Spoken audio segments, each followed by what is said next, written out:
Doctor గారు, kidney సమస్యలుంటే ఎటువంటి symptoms తోటి మనం డయాగ్నోస్ చేయొచ్చు అని చాలామంది అడుగుతుంటారు. అన్ఫార్చునేట్లీ కిడ్నీ ప్రాబ్లం ఉన్న వాళ్ళలో ఆల్మోస్ట్ 90% పూర్తిగా డ్యామేజ్ అయ్యేంత వరకు మనకి సిమ్టమ్స్ అంటే వ్యాధి లక్షణాలు అనేవి బయటికి వ్యక్తం అవ్వకపోవచ్చు. అలాంటప్పుడు మనం కిడ్నీ ప్రాబ్లం ఉందా లేదా అనేది ఎలా తెలుసుకుంటాము?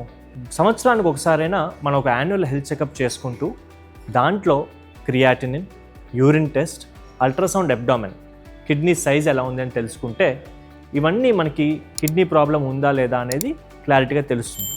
సైలెంట్ కిడ్నీ డ్యామేజ్ అనేది ఈ రోజుల్లో 100 మందిలో సుమారుగా 17 నుంచి 20% మందికి కిడ్నీ ఫెయిల్యూరు లేదా కిడ్నీ రోగం యొక్క లక్షణాలు మనకి టెస్ట్లలో బయటపడతాయి. వీళ్ళలో చాలామందికి సిమ్టమ్స్ అనేవి ఏమీ ఉండవు. అందుకనే మన దేశంలోనే కిడ్నీ ప్రాబ్లమ్ని డయాగ్నోస్ చేయడానికి ప్రియంప్టివ్గా అంటే మనకి మనమే స్వతహాగా టెస్టులు చేసుకుని తెలుసుకోవటం అనేది ఒక మంచి ప్రక్రియ. కొంతమందికి కిడ్నీ ప్రాబ్లం ఉంది అని బయటికి ఎలా వ్యక్తం అవుతుంది? కాళ్ళల్లో వాపులు రావటం కానీ, అధిక రక్తపోటు, రక్తహీనత, జనరలైజ్డ్ వీక్నెస్ అంటే విపరీతమైన నీరసము, ఇవన్నీ సిమ్టమ్స్ అనేది ఒక రోగానికి సంబంధించింది లాగా అనిపించవు. మనకి చాలా సింపుల్గా చూసే ఒక సిమ్టమ్. చాలామంది ఇవన్నీ మనం రోజు ఉండేదే కదా అని అనుకుంటారు. అందుకనే కిడ్నీ ప్రాబ్లం అనేది చాలా లేట్ స్టేజ్లోనే మనకి బయటపడుతుంది.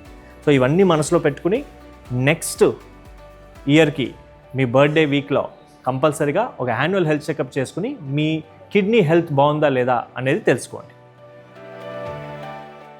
If you found this video useful, like, comment, and subscribe for more health updates.